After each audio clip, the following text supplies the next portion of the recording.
يا أيها الذين آمنوا إذا لقيتم فئة فاثبتوا واذكروا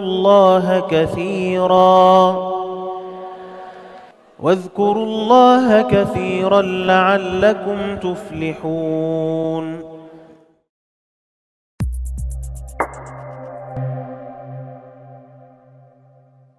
Assalamualaikum warahmatullahi wabarakatuh. Bersama saya sekarang salah seorang peserta muslimat dari program khas Ramadan Talaki dan Tadarus 30 Juzuk Al-Quran bersama Syekh Abdullah Subhi Mar'i. Mungkin Puan boleh kenalkan diri dan dari mana? Assalamualaikum Ustazah. Saya Zainul Meti Zainuddin. Saya datang dari Putrajaya juga. Saya duduk di Bising 18. Masya Allah, Putrajaya sahaja. Jadi adakah ini kali pertama Puan join program khas Ramadan bersama Syekh Abdullah Subhi Mar'i? Ya, ini kali pertama sebab sebelum ni saya dah join yang online. Sebab tahun lepas suami saya tak berapa sihat. So saya tak boleh tinggalkan dia selama 4 jam lah nak berada di sini kan. Daripada pukul 9 sampai pukul 1. So tahun ni saya bertekad. Dan alhamdulillah suami saya pun dah sihat sedikit dan boleh ditinggalkan lah. So saya dapat dah diizinkan Allah untuk bersama Syekh untuk program khas Ramadan ini. Talaki 30 juz insya-Allah. InsyaAllah. Jadi apa perasaan Puan daripada join online kepada join secara bersemuka? Mesti ada perbezaan antara dua tu. Apa perasaan Puan?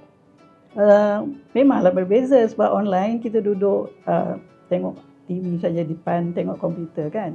Tapi bila kita bersemuka, dia punya aura itu berlainan sebab Syekh di hadapan kita dan kita boleh dengar orang ramai mengaji bersama-sama kita. Dan saya rasa teruja sangatlah untuk bersama program ini dan ini harap jangan terakhirlah bagi saya. Saya boleh tahun depan kalau panjang umur boleh bersama lagi dengan Syekh. InsyaAllah. Jadi mungkin Puan boleh kongsikan tausiah daripada Syekh yang terngiang-ngiang dalam hidup Puan. Tausiah daripada Syekh banyak, tapi yang selalu saya ingat, kita janganlah keluar daripada Ramadan ini tanpa mendapat pengampunan daripada Allah Subhanahu Wa Taala. Alangkah ruginya kalau kita keluar daripada Ramadan ini dan kita tak dapat apa-apa. Kita dalam kalangan orang yang rugi. Ini saya sangat ingat ya. Jadi saya istiqamah lah untuk keluar daripada Ramadan ini dan mendapat keampunan Allah Subhanahu Wa Taala. Amin, amin. Moga-moga kita tergolong dalam golongan orang yang menjadikan bulan Ramadan ini sebagai bulan yang mentarbiah diri kita untuk menjadi lebih baik untuk bulan-bulan yang seterusnya. InsyaAllah. InsyaAllah. Jadi Puan, mungkin Puan boleh kongsikan harapan Puan kepada sahabat-sahabat semua. Apa harapan Puan daripada program khas Talaki Ramadan ini?